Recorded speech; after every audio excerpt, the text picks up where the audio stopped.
Hey, beautiful. I am so glad that you're here. Welcome to Inside the Apothecary, a space for real conversations about the mind, the body, and the body. This is where we learn to understand, not fight, because your body isn't broken, it's human. So take a breath, get comfortable, and let's tune back in. Hello, everyone. Welcome to episode 5 of Inside the Apothecary. Hello, how you going? See you. You too. Today Ready for episode 5? Yeah, we're gonna hit a massive topic. We're gonna just touch the top of the iceberg of fertility foundations. We're gonna look at assessing the basics, roadblocks that our patients often hit, what is impacting their fertility, and of course, what we can do about it. Yeah, absolutely. It's such a This is big a topic, but big super one. important. This is what we do every day. This is our bread and butter. This is what we have spent our whole careers learning and building up to. And this is what we support our patients with every single day in clinic. Absolutely. And we love the beautiful results that we can get with our clients. We really have to start a baby wall in the clinic. Absolutely. A little I baby think so. photos. Yeah. I know. I just like my So- Instagram feed for that. Yes, love it. So if we start from the start, Yeah. when we see a patient in clinic, we want to assess the basics. We want to go through some of the really stock standard, simple stuff that tells us quite a lot about their fertility. Yes. And that's for both our men and our women. But let's start with our women first. What are we assessing? So what we want to know is about your periods, right? So we want to go right back to the beginning. So what have your periods historically been like? So even when you first started getting your period, and then we want to know what they're like even in the last, say, 12 months, right? Or has it been this way and something's changed? That's another thing that we're looking for as well. But then when it comes to the period, so we want to know about the length of your menstrual cycle. And that is just not the amount of days that you bleed, but the actual length of your menstrual cycle, which we've spoken about before in previous episodes. So we want to know about your period, so the bleeding itself. So we want to know how many days you bleed, how heavy is the bleed, what is the blood like? Do you go straight into bleeding or do you spot into bleeding? We want to know about the pain, how you feel, and other digestive symptoms, emotional symptoms, sleep, headaches. We want to know about all of this stuff because we're gathering information as we do this with you. We're gathering information and thinking about and noticing patterns that might be indicating something that might be not quite so normal. Yeah. So there's a lot. It's an assessment of their, like the woman's number one kind of ability for us to kind of know where her fertility is at is us looking at this cycle, right? Because we look at it holistically, we look at other factors, you know, chronic health disease, other symptoms. But what if they're not having a period? So we want to have a think about like, why aren't you having a period? And there's a lot of reasons for that, right? So the whole PCOS picture is one, right? And so that is definitely important. But we also see it in women that are over exercising, under eating, under significant stress, or they've been through a significant stressful or traumatic phase in their life. So we want to look at the bigger picture and like zoom out and try and see what might be the reason, or like, you know, has this happened to you before? And maybe this is your tendency to potentially have, you know, phases of your life where you won't get a period, and what might be driving that as well. Yeah, for sure. I think that we will be very much looking forward to doing an entire episode on PCOS, on endometriosis, Definitely. probably multiple on those things. But let's assume for now we're getting a fairly regular bleed. Does that mean we are ovulating? Because we're looking at these different phases in the cycle, right? We are looking at each particular phase, the length of it, and then the bleed is kind of, you know, the beginning again, essentially. And then we start all over again. Ovulation is a part of this, and it's something that's really important for conception. Does a bleed mean that we are ovulating? No, not necessarily. And also, when are you ovulating? When? Okay, so if you're using the app Flow and you're just inputting the dates of when you have your period and then next menstrual cycle and just assuming, well, Flow says I'm ovulating on day 12, that doesn't mean that's when you're going to ovulate. Right. So this is where we need to know more information and not just assume anything, because everybody's different. And I'm sure, you and Mel, and I, Mel, we've seen everything and anything when it comes to any kind of combination that a woman could quite possibly have. And just because you've had this for years and years and it's common for you doesn't mean it's normal. And also doesn't mean we can't help with you either. Doesn't mean you have to put up with it. No, absolutely not. All right, so let's talk about some of the what about some of the other roadblocks? What do you think are stopping women from conceiving? Of course, there's the timing. Yes, if you don't know when you're ovulating, that does make it quite difficult to conceive. Our ovulatory window is much shorter than I think a lot of women imagine, and it can be shortened by other factors. So if you have a really short cycle, you may not ovulate for very long. If you have a really long cycle, then when you ovulate becomes even harder to pinpoint.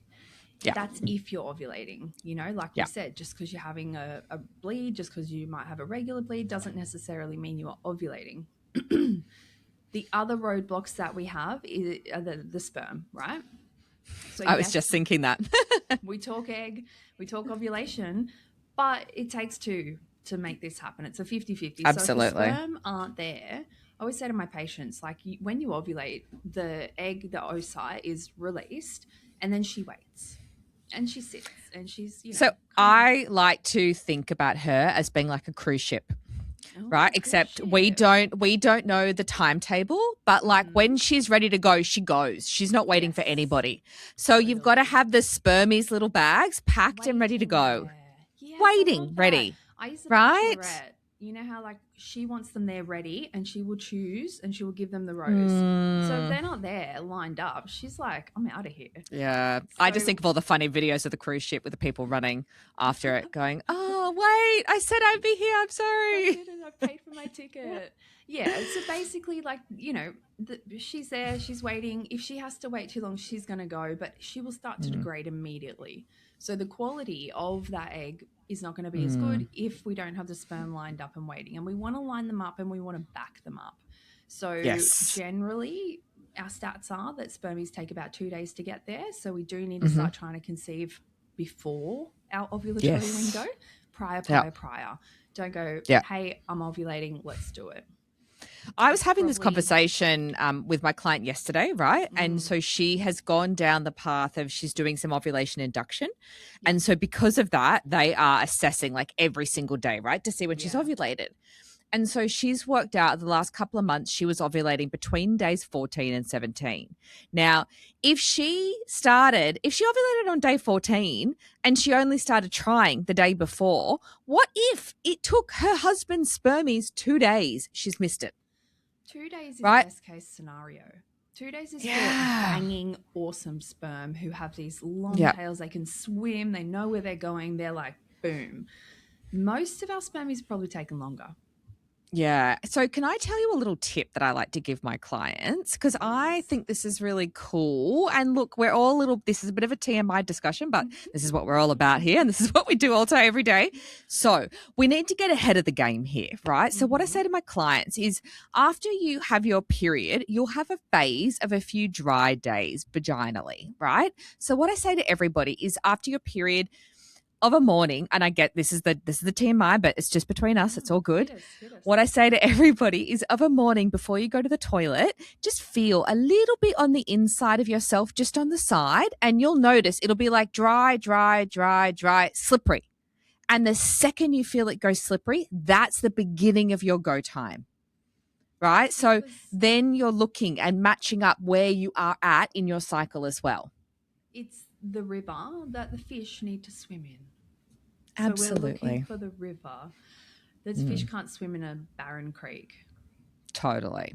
Right. So this is where we want to get ahead of the game here, right? Because like we said, we want to have the little spermies with his bags packed ready to go. And sometimes it's honestly just as simple as the fact that you guys have just been missing each other.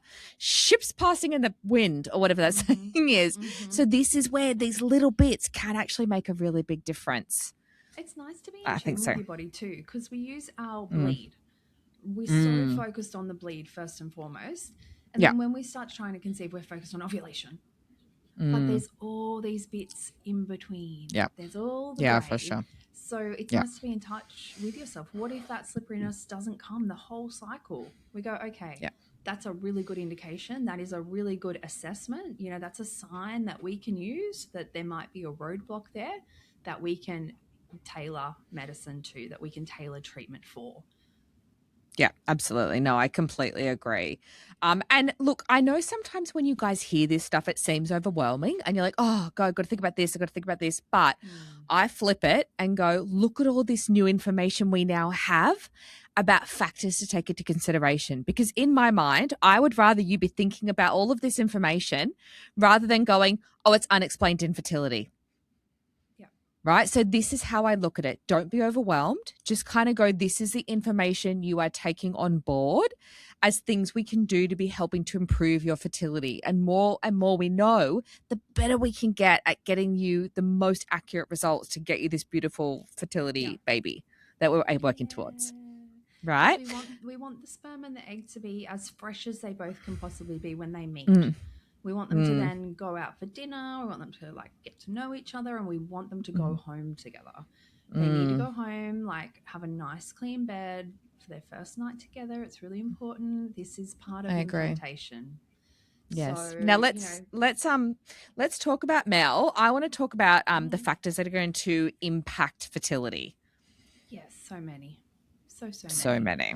Yeah. Where to begin? Well, if we keep talking about sperm, because you know that makes me happy, that's a major impacting factor here.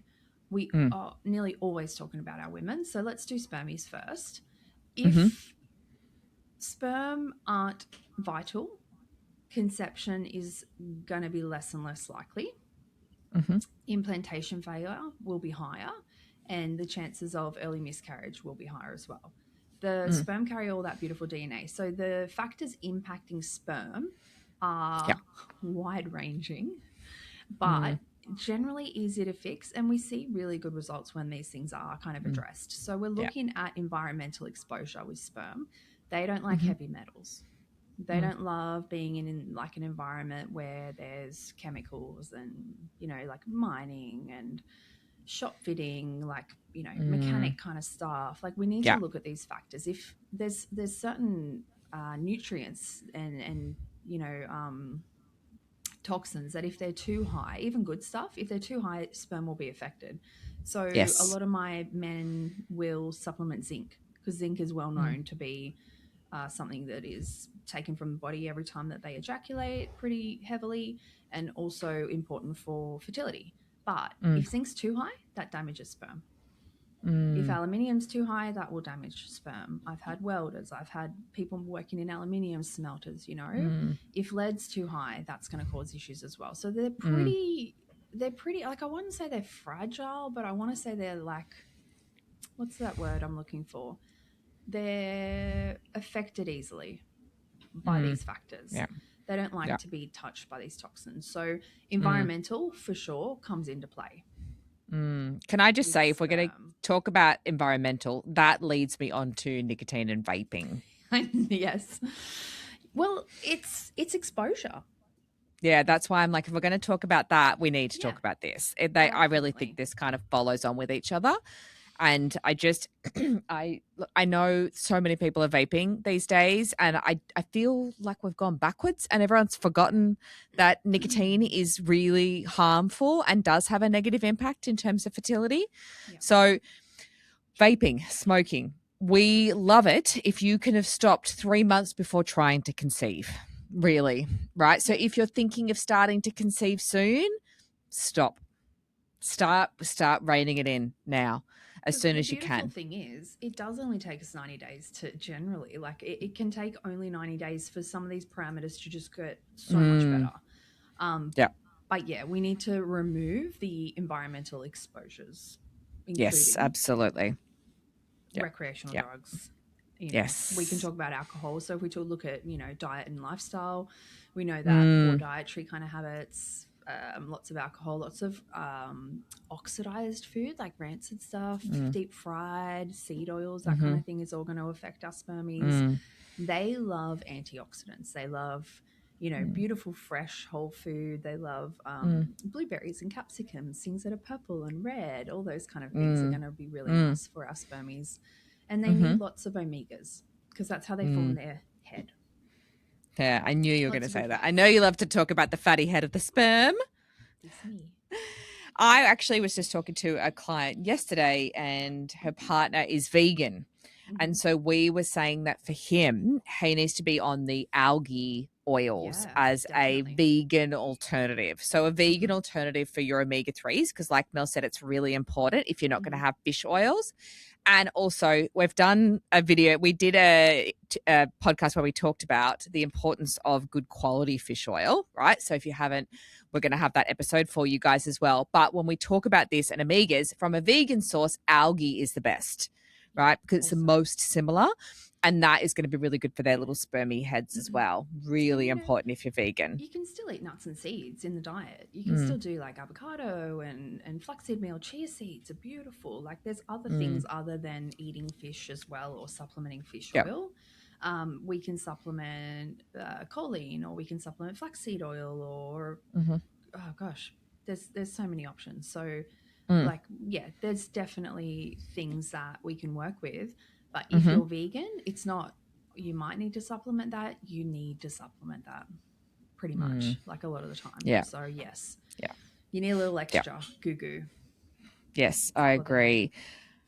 Okay, so that's where the importance of food. So this is where, like what I say, because we talk about that 3-month window, right? I always kind of say to my couples, I think it's really good to put yourself through a bit of a 3-month, at least, boot camp, fertility boot camp, right? So this is where you want to have a look at what are you eating, what's in your environment, but then that also goes to other environmental stuff. So in terms of like what skincare, what laundry. So if you're using regular deodorants, lots of perfume, if you're using regular cleaning products, these things can have an impact on your hormones.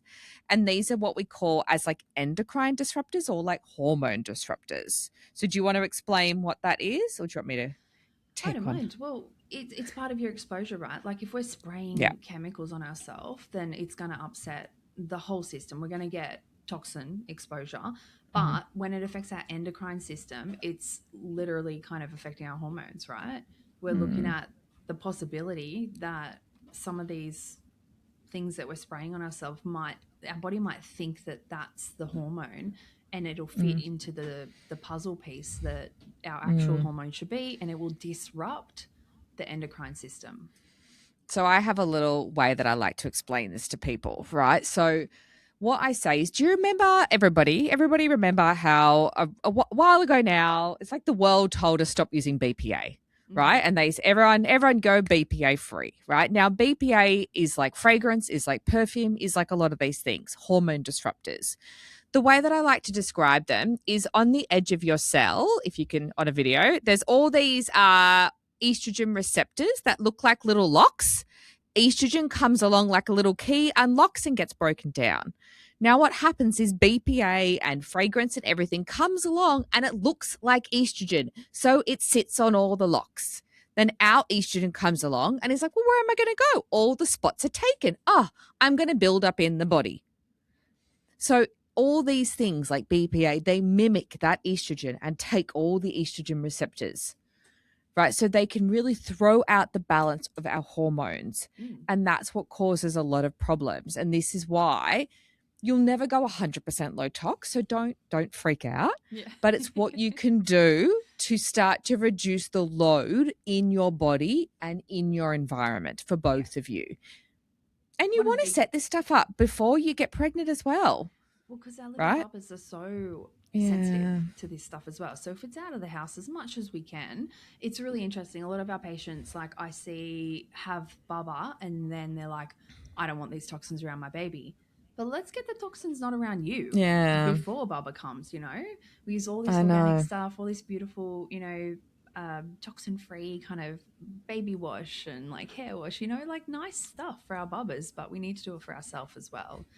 Just Absolutely. do one thing at a time. Like I've written detox programs over the years, and I will always say, like, you don't want to go in and throw everything out and, Mm. have to start from scratch. Like that's it's going to cost a fortune, but Mm. it's super overwhelming.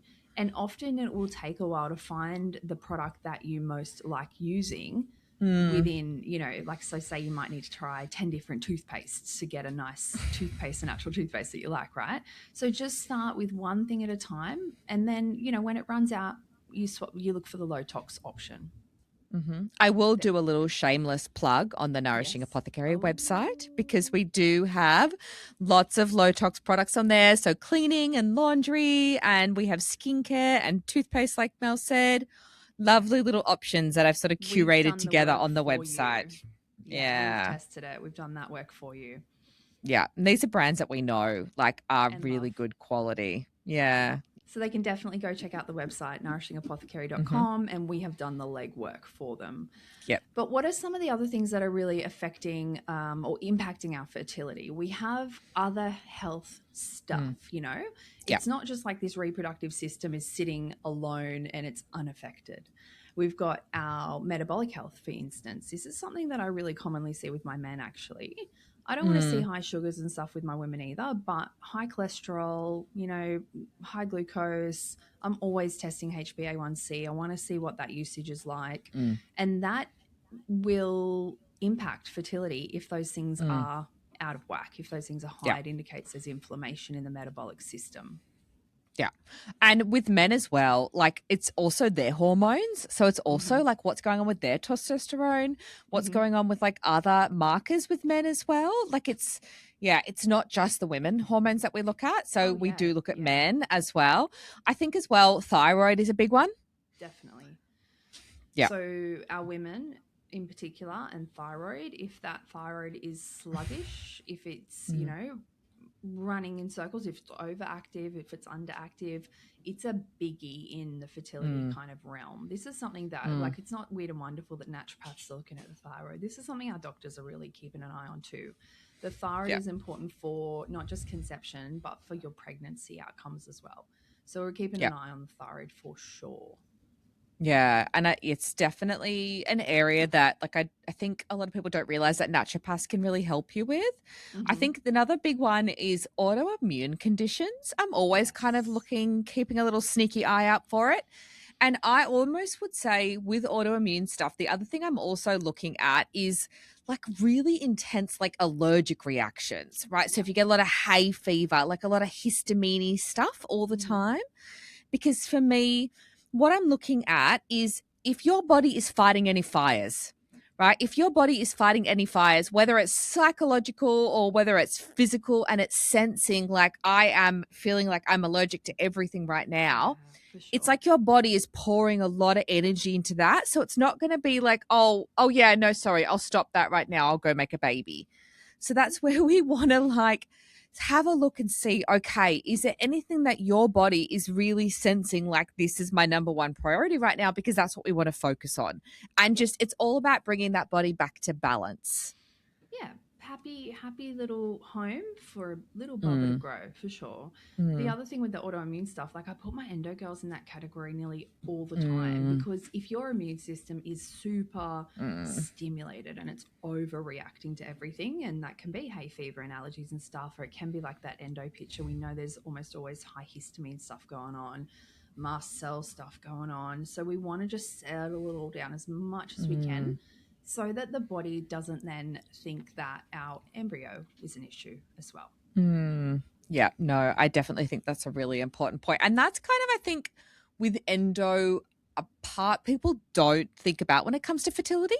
They're thinking about, because there's like bits of endo everywhere. And yes, okay, but we're looking at it from a broader picture about what's going on, and the way, like Mel said, the way that your body is going to perceive that egg, the way that it's the little home for your little embryo in your uterus. We think about the beautiful uterus home and that lovely little environment, and we want to get her as like lovely and nestled and happy as possible. There's a lot of things to take into consideration. So, okay, then what are the things that we can do to improve fertility? Oh, so much. So much. So I think we address those factors that Yeah. present in the individual human in front of Yeah. us, whether it's a man, whether it's the woman, whether it's both of them come to see us as a couple. We're going to look into all of these different things. And this is why naturopaths have a model of holistic care. We're looking at that whole human. We're looking at all of these systems interacting together. Yes. We nearly always will make sure, well, we will always try and make sure that our patients are on a natal vitamin, right? For sure. We need our natal vitamins. We need our folate. We have ones that we love that are on our website that we approve of. They're us approved. But our natal vitamin tops up all our bases. It does not affect our fertility so much in a positive way. We need really specific fertility Like factors. it's not going to help you get pregnant is what we're saying specifically, right? Like it's important. If you got high blood pressure, a natal vitamin is not going to help. If you got high cholesterol, a natal vitamin is not. If you're stressed out of your brain, you know what? Maybe some B vitamins might give your nervous system a little bit of something, but we need to get the stress down. If you have irregular periods, the natal vitamin is not going to do that. So yes, we take our natal vitamins. We need to do that. We have the ones that we prefer. We like the most bioavailable forms of those nutrients. But we want to make sure that we are then addressing the two foundational things that make a baby. It's the egg and the sperm. We want to make sure that they are as awesome as we can possibly get them. And that is both for natural conception and for IVF. Because if you guys need to go down the IVF route, for most, 95% of my patients are going to be using their egg and their sperm. Yeah. Yeah, I agree. And then also, but I think with this as well, a factor that comes into play is your age. Absolutely. Right? Yeah. So this is where working with a fertility naturopath is so beneficial, right? Because it's specifically for you.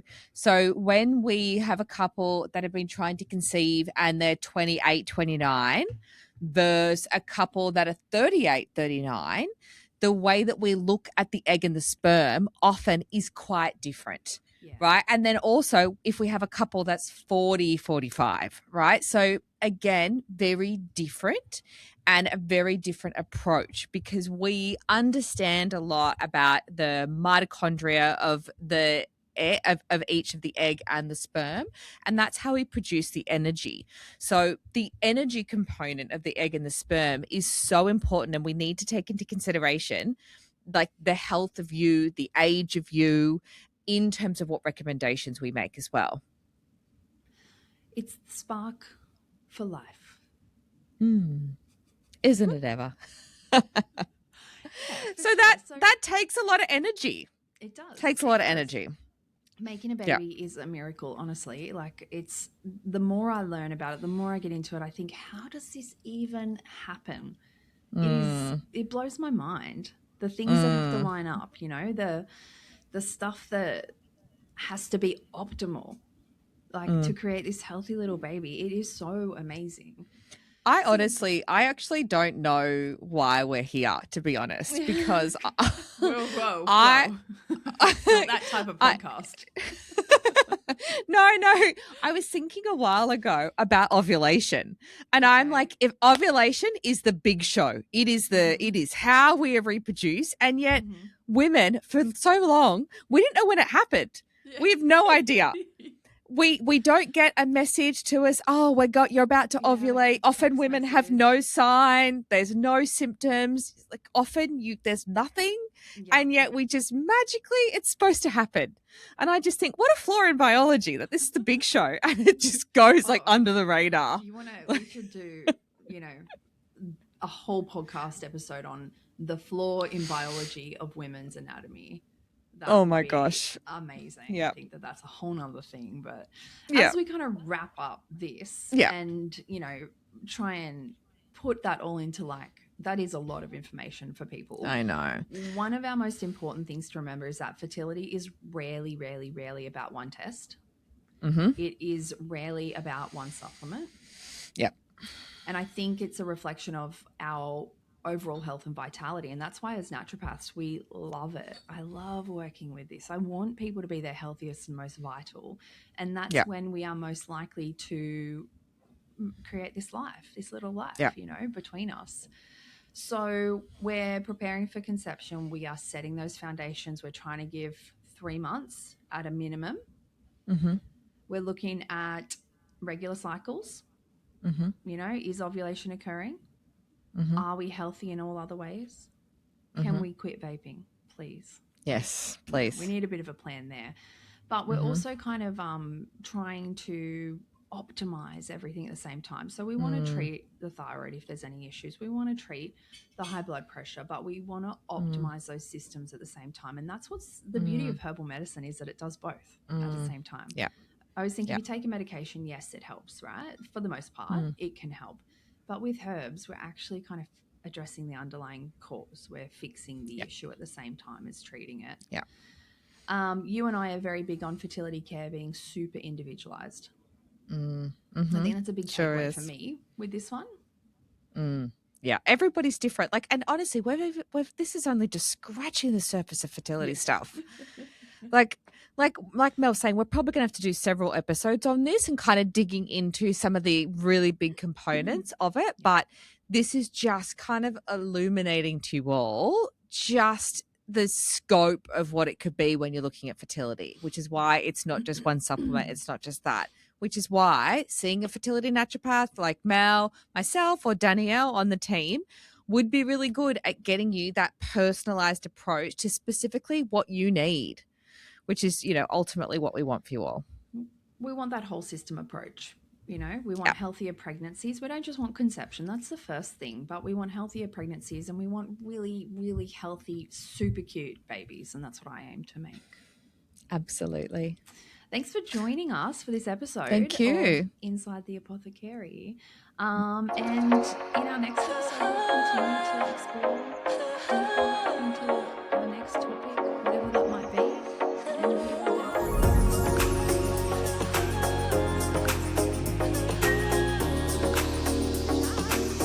Thank you. Thanks for joining us. Bye. Thank you so much for being here with us today. If something in this episode resonated, just know there's always a way to explore it further and support your body the way it is. You can find out more by going to the website nourishmengapothecary.com or reach out if you're ready for more personalised care. Until next time, take care of yourself and keep listening to your body.